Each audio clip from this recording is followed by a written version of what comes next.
fanambarana ny giadona ny datiny 9 novambra 2024 samy nanefa ny adidiny na ny nifidy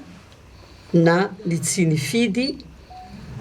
araka ny andraikitra sahaniny avy tsy fanomezantsiny fa ny vovonana moa dia nangataka hatrany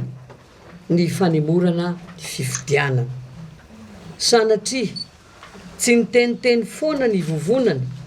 raha ny tatitra ny aiainy maro fa isavorovory ny sainy vahoaka ka tonga ary ny fotoana ifampandinihan-tena sy handinihantsika ny dikany fifidianana fa tsy hifikitra fotsiny amin'ny famakafakana ny fahombiazana na ny mety tsy fahombiazana izany no antitra terin'ny vovonana fa mbola tsy levona akory ny fanantenana izao indrindra no fotoana tokony atserovantsika fa ny afatra sy ny fenitra ary ny finiavana nananany vovonana hatramin'izay dia tsy totany andro koa sahia ary isika hiara-midinika hifanakalo hevitra sy hifampizara mba hifanohanana amin'ny finiavana masina ny malagasy manana ny asiny i Madagasikara ka tsy afaka andrarak'ilombiandoha isika oela velona ny Repoblikan'i Madagasikara. Ngamba tsy diso raha ohatra ka milaza fa mbola tsy nisy farany ambany tahaka zao zay dia manantitra sy manamafia ny filazana fa misavorovoro ny sain'ny olona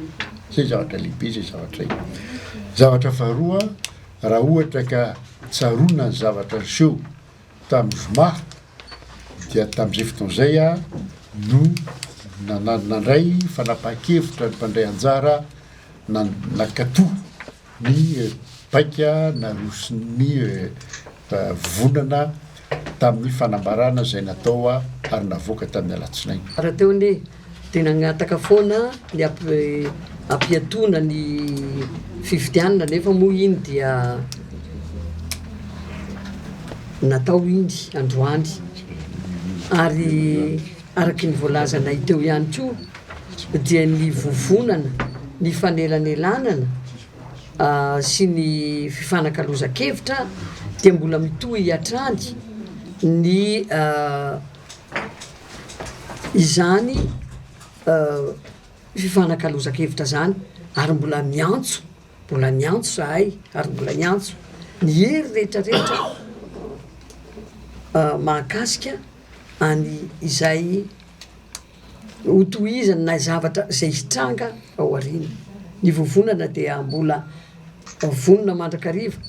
fa tsy levona mihitsy ny vovonana zany ny fametrahany ny apitso ny firenena satria masina loatra